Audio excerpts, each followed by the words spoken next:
Another part of receiving is allowing yourself to experience joy. So, I think there's something interesting that's happened with social media where it's like we almost walk this fine line between wanting to seem like life is good, we got it together, but also like not too good, because then you start to get the mean comments like must be nice or whatever.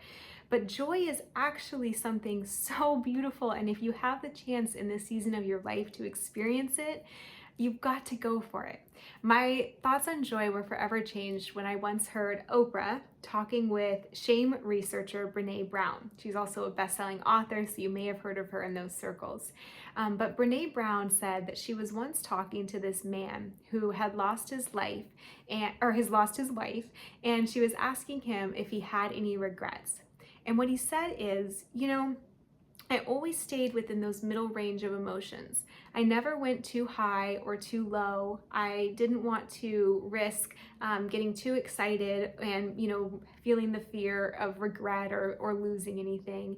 He's like, but now that she's gone, I really wish I would have allowed myself to access joy, because I never got to fully go to the highest of emotions when I could have when she was around. So I always just missed out. I only experienced half of the human experience.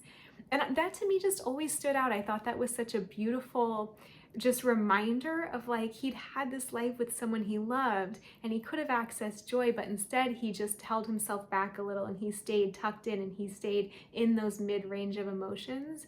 And at the end of the lifetime with her, what he really wished he had done and what he missed out on was experiencing the highness of the joy.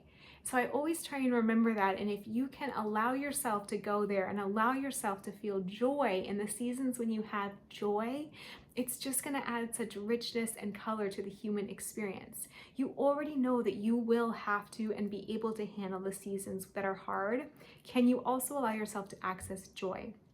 I write about this in my book, Your Bright Life, and I say, allow yourself to go there. Joy is available to you.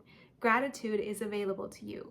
You don't put yourself at risk by leaning into these emotions. You deepen your experience and your memory with them. Joy protects you from regret, from hardening your heart, from only living half of the human experience. You can handle disappointment. Can you also receive joy?